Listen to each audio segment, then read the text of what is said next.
The Nimzo-Indian defense is one of the most reliable as well as strategically rich defenses to d4.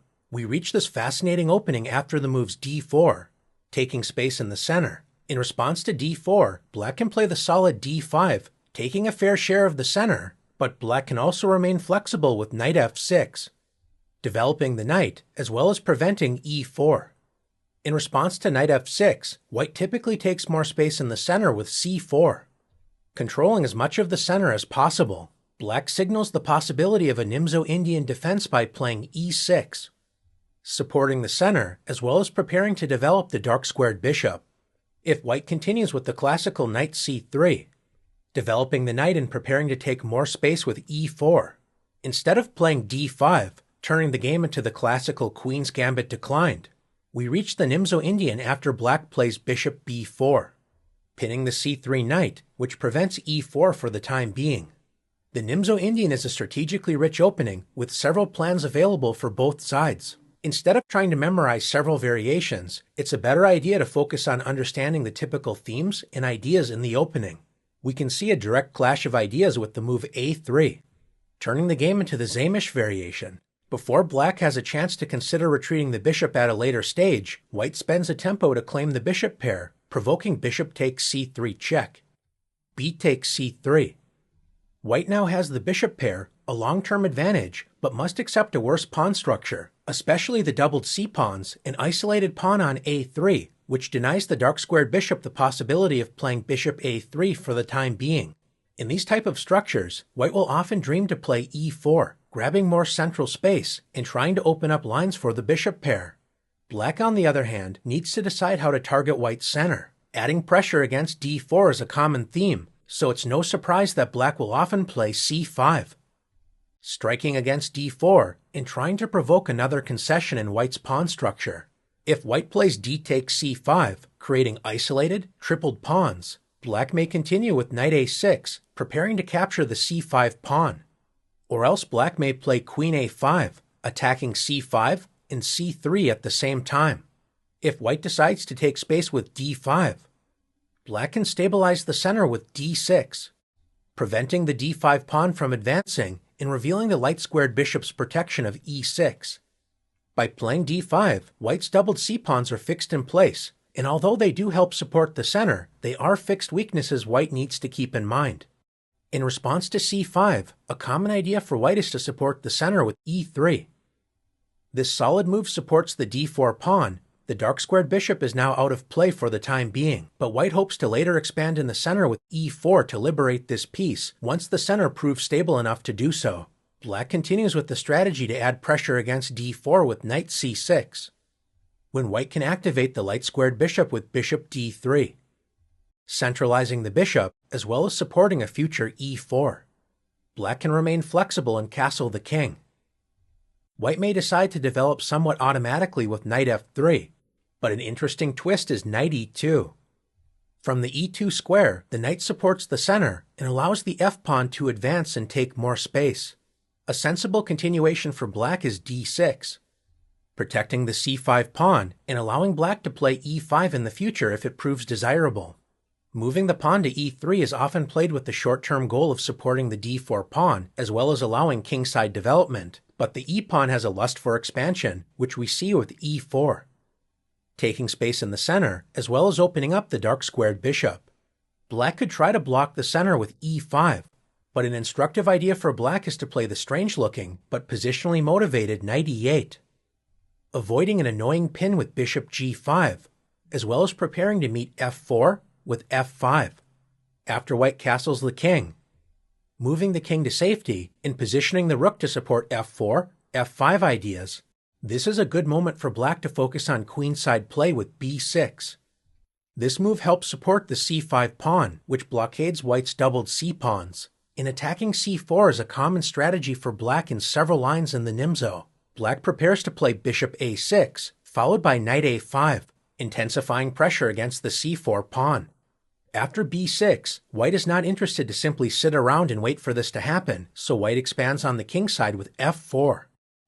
Black should not ignore white's idea and automatically play bishop a6, as f5 begins a dangerous kingside attack. Black can slow down white's kingside ambitions with f5, The f4 pawn is now stopped in its tracks, and the f5 pawn now restricts the light-squared bishop. Since the f4 pawn cannot advance, this means that white's dark-squared bishop remains less active.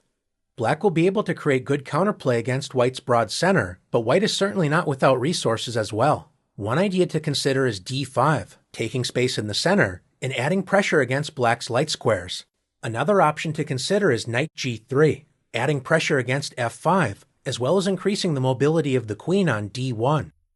In this tension-filled position, both sides have plenty of resources to explore. Instead of immediately playing a3, allowing black to compromise white's pawn structure, a popular choice is to turn the game into the classical variation with queen c2. By supporting the knight on c3, white is ready to play a3 and gain the bishop pair without damaging the pawn structure. This move also supports a future e4, grabbing more space in the center. Queen c2 is an excellent choice, but it still has some drawbacks to keep in mind. Notice the d4 pawn is no longer protected, and this move also delays developing the king side. With these points in mind, this allows black to add pressure against the unprotected d4 pawn with c5 or knight c6. Black may also decide to simply grab space in the center with d5. And another solid choice to consider is simply castling the king. Just like in many other lines in the Nimzo, black remains flexible, waiting to see how white will continue before committing to a particular pawn structure. White's most common idea is to play a3, but if white tries to strike in the center immediately with e4, as long as black plays actively, white will not be able to roll over black's position. An instructive response for black is to strike back in the center with d5, preparing counterplay after e5. White takes space and attacks the knight, but it does allow black to jump in the center with knight e4, adding pressure against the pinned knight. When after bishop d3, black is able to counterstrike in the center with c5, emphasizing that white's center is far from stable, especially as white's king remains stuck in the center for the time being. Black enjoys good counterplay against white's ambitious choice. Rather than making the double-edged decision to take space in the center immediately with e4, white's main point is to collect the bishop pair with a3. Bishop takes c3 check, queen takes c3. White enjoys the bishop pair, but black has a lead in development and may later gain time against the exposed queen on c3. One popular option for black is to grab space in the center with d5, and another solid choice is b6, preparing the typical queenside fianchetto. White's dark-squared bishop can enter the action by pinning black's knight with bishop g5, when black takes control of the long light-squared diagonal with bishop b7. One of white's most active ideas is to fight for control of the center, as well as important light squares with f3, blunting black's light-squared bishop, as well as supporting the e4 square. Black can put the question to the bishop with h6. And since white's opening strategy focuses on preserving the bishop pair, it makes sense to maintain the tension with bishop h4. We can now see another point behind f3. It allows the bishop to support the center with bishop f2 if necessary. Black certainly doesn't want to allow white to expand freely in the center, so a sensible reply is d5, taking space in the center and discouraging e4. White can now support the center and prepare to develop the king side with e3, when black continues to develop with the solid knight b to d7, supporting the other knight, as well as preparing the thematic pawn break c5. One idea for white is to open the c-file with c takes d5, opening up the c-file and revealing pressure against the c7 pawn.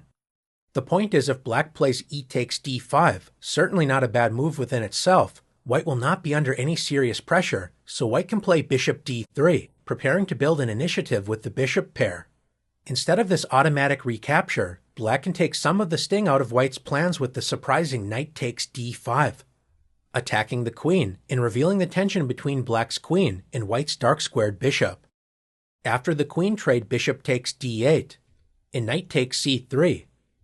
If white plays bishop takes c7, not only does this open up the c-file, which can benefit black's superior development, black can respond with knight d5, attacking the bishop and e3 pawn. So white typically plays bishop h4. Black's knight is able to move to safety and attack the center with knight d5. So white sensibly defends the center with bishop f2. White enjoys the bishop pair and is prepared to expand in the center with e4. Since e4 will weaken the d4 pawn, a natural idea for black is to respond with c5, adding pressure against the d4 pawn. White's bishop pair will remain a long-term factor, but black's solid position and easy development should promise an interesting strategic game filled with plenty of chances for both sides. Instead of immediately trying to gain the bishop pair with a3 or queen c2, white can focus on developing the king side and supporting the center with e3. This is one of white's most popular systems against the Nimzo, known as the Rubinstein variation. e3 supports the center, prepares kingside development, and one day this pawn will often try to move to e4, grabbing more space in the center. You could spend an entire lifetime exploring all of the interesting variations in the Nimzo, including blockading the c4 pawn and striking in the center with c5, castling the king and preparing d5, and another interesting idea is b6. This move is very much in the spirit of the Nimzo. Instead of directly occupying the center with pawns, black plans to observe the center from a distance by fianchettoing the light-squared bishop on the long diagonal. Against b6, white's most straightforward response is bishop d3, starting to develop the king side and preparing a future e4 idea. The battle for the light squares continues with bishop b7, preventing white from playing e4, as well as attacking the g2 pawn. So a sensible continuation is knight f3, developing the knight as well as blocking the light-squared bishop's pressure against the g2 pawn. Once again, black has several options, including castling the king, adding pressure against the center with c5, or black can even decide to occupy the center directly with knight e4, blockading the e3 pawn as well as adding pressure against the pinned knight. White can combine defense and attack by playing queen c2, supporting the pinned knight as well as attacking the knight on e4. Black can now reinforce the center with f5, refusing to give ground and maintaining the tension in the center. After white castles the king to safety, it's important to remember that the c3 knight is not pinned forever, so now the knight is threatening to win material with knight takes e4. Black can voluntarily surrender the bishop pair with bishop takes c3, b takes c3, compromising white's pawn structure with the idea of trying to preserve the light-squared blockade in the center. Since white has not played a3 to provoke this exchange, notice white's bishop may enjoy the a3 to f8 diagonal in the future. This is a good moment for black to castle. White enjoys the bishop pair, but black's light-squared blockade in the center can prove quite annoying. White should prepare to evict the e4 knight with a move such as knight e1, or the more common knight d2, adding pressure against the knight and preparing f3. Since white's knight has vacated the f3 square, this allows black to play the active response queen h4, supporting the knight and building tension against white's kingside. White should continue with the plan of f3, when black can either simplify the position with knight takes d2, or keep the game complicated with knight g5. But a bad idea for white is to try and punish this adventurous queen move with g3, attacking the queen, but weakening the light squares around white's king. Instead of reacting to the attack against the queen, black can exploit these weak light squares with knight g5. White can still stay afloat with f3, a move which should have been played instead of g3. But if white accepts the queen with g takes h4, black's light-squared strategy triumphs with knight h3. Checkmate.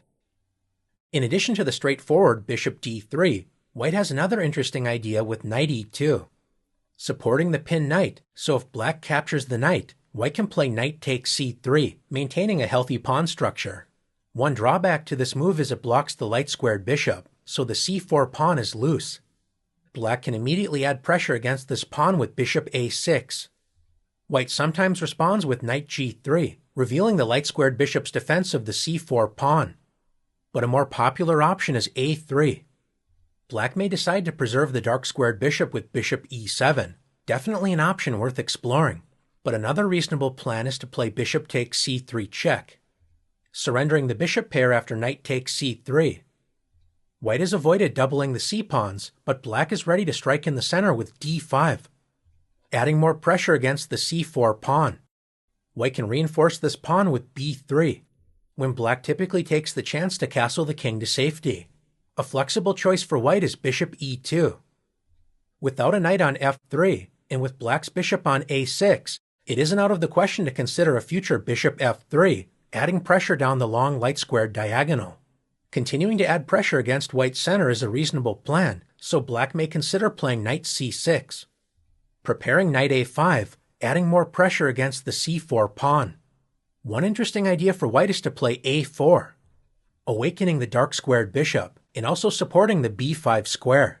The point is that after knight a5, adding more pressure against c4, white can develop the dark squared bishop with bishop a3, attacking black's rook on f8. After rook e8, white can simply ignore the tension against the c4 pawn and castle the king.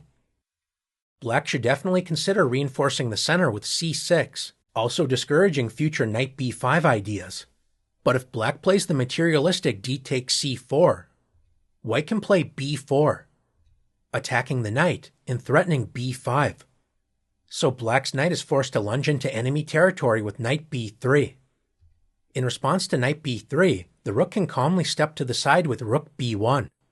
White is ready to play b5, preparing to capture the pawn with bishop takes c4 and enjoy a strong position. In response to the Nimzo, instead of blocking the dark squared bishop with e3, a natural-looking but not especially popular move for white is bishop g5. If black can pin white with bishop b4, why can't white return the favor with bishop g5, activating the bishop before playing e3? There is certainly nothing wrong with this move, but with proper play, it isn't particularly challenging to black. Black can immediately question the bishop with h6. And unless white wants to surrender the bishop pair and help black develop with bishop takes f6, then the common response is bishop h4, maintaining the tension against black's knight, but now this bishop is committed to the king side. This may prove to be an important feature after black strikes in the center with a thematic c5. If white supports the center with e3, black is able to generate counterplay on the queen side with c takes d4, e takes d4, softening white's center, followed by the active queen a5. The absence of white's dark squared bishop on the queen side may be felt, as this bishop does not have the option to unpin the knight with bishop d2. If white tries to defend the knight while also keeping an eye on the d4 pawn with queen d3, black has the instructive resource knight e4. Taking advantage of the pinned knight, as queen takes e4 allows the unpleasant bishop takes c3 check. Black is ready to reinforce the knight with d5 when black enjoys a comfortable position. Instead of e3, white can decide to grab space with d5. White removes the tension from d4, but now creates tension between the d5 and e6 pawns. This allows black the option to consider the dynamic pawn sacrifice b5, or play a more calm, strategically minded game with bishop takes c3 check, doubling white's c-pawns after b takes c3, when black can commit to a dark squared central pawn structure with d6, preparing e5 so black's central pawn structure will restrict white's dark squared bishop. This typically leads to close games with plenty of positional maneuvering, in which black's solid position has not been especially challenged from the early development of white's dark squared bishop. From amateur to grandmaster, the Nimzo Indian is one of black's most popular defenses against d4. Instead of directly occupying the center with pawns, black controls the position with piece play, most notably the pin against white's knight on c3. Black is often willing to surrender the bishop pair, either to compromise white's pawn structure or gain time for comfortable development. White is willing to enter these lines thanks to the dynamic potential of the bishop pair, overall active piece play, and the rich pawn play available to fight for central dominance. If you enjoy positionally complex play, where ideas are generally more important than concrete variations, then you may very well find a home on either side of this fascinating opening.